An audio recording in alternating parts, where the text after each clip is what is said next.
वाले 2 से 3 साल में यहाँ से भी इन्वेस्टर्स को अच्छे रिटर्न दे सकते हैं। ओके, भारत इलेक्ट्रॉनिक्स अगर कुछ फंडामेंटली चुनना है तो ये है ट्रेकॉम की सबसे प्रिफर्ड पिक आप लोगों की स्क्रीन पे।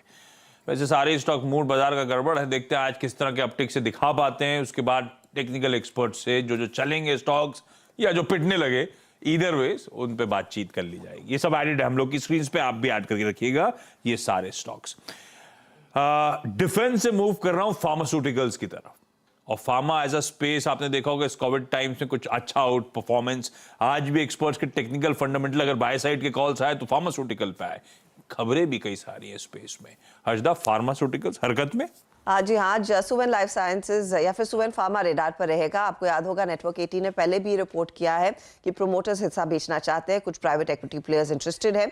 और इकोनॉमिक टाइम्स में आज रिपोर्ट सामने निकल कर आ रही है कि एडवेंट दरअसल फ्रंट रनर है इस पर्टिकुलर रेस में, जहां पर एडवेंट नेगोशिएट कर रहा है 51% हिस्सा प्रोमोटर से खरीदेंगे, करीब करीब 6000 करोड़ के लिए। एडवेंट एक ओपन ऑफर भी लेकर आ सकता है, बाकी एडिशनल 26% के स्टेक के लिए। प्रोमोटर्स के हाथ याद रखिएगा, सुवेन फार्मा का 60% का स्टेक है और उसमें से लार्जली वो अपना मेजॉरिटी स्टेक ऑफलोड करते हुए दिखाई देंगे अगर ये डील साबित होती है। ये अखबारों में रिपोर्ट छपी है तो स्टॉक आप रेडार पर जरूर रखें। इसके अलावा अजंता फार्मा कल की बड़ी ब्लॉक डील में जहां पर प्रोमोटर्स ने हिस्सा बेचा है, प्रोमोटर्स की तरफ से अपडेट ये आया है कि लार्जली ये प्राइवेट बिजनेस को फाइनेंस करना चाहते हैं, इसीलिए उन्होंने ये स्टेक ऑफलोड किया। लोन रीपेमेंट, स्पेशली जो प्लेड शेयर थे उसके सामने जो लोन्स लिए थे उसको रीपे करने के लिए इन्होंने स्टेक भी ऑफलोड किया है। लेकिन इस सबके बीच जो दिलचस्प बात यह है जिस तरह के नाम निकल कर आए हैं, और इसमें अबू धाबी इन्वेस्टमेंट ट्रस्ट का नाम, अडिया का नाम निकल कर आया है एज अ पार्टी। करीब आधे % तक की हिस्सेदारी, 0.14% तक का हिस्सा इन्होंने लिया। इसके अलावा कई सारे कुछ पेंशन फंड्स हैं, कुछ वेल नोन FII फंड्स है, कुछ बहुत ही प्रोमिनेंट भारतीय इंस्टीट्यूशंस है, म्यूचुअल फंड्स है जहां पर स्टेक लिया गया है। कल मार्केट में जो सौदा हुआ तो वो स्टॉक आप रेडार पर जरूर रखें। एक जो नेगेटिव है वो लुपिन के लिए है।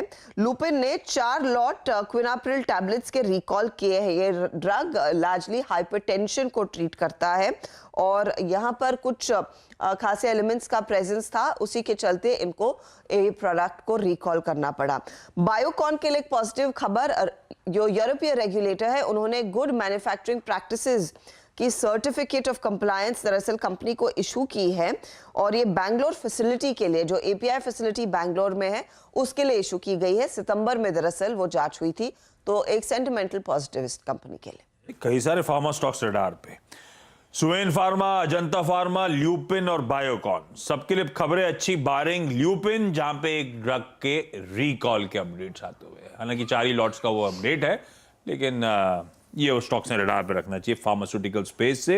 अजंता फार्मा कल भी उस लार्ज ट्रेड के बाद से तेजी, मेरे ख्याल से 5% उछाल के साथ कल के सेशन में कल्मिनेट हुआ जब प्रमोटर्स माल छोड़ रहे थे। अब आपको समझ में आया हाथों हाथ किस तरह से FIs DIs ने उस प्रमोटर्स के चंक को लिया, खरीदा।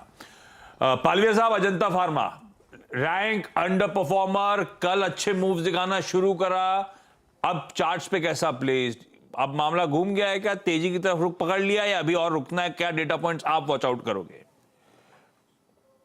आशीष जी, देखिए तेजी की तरफ रुख तो नहीं पकड़ा है, स्टॉक में जरूर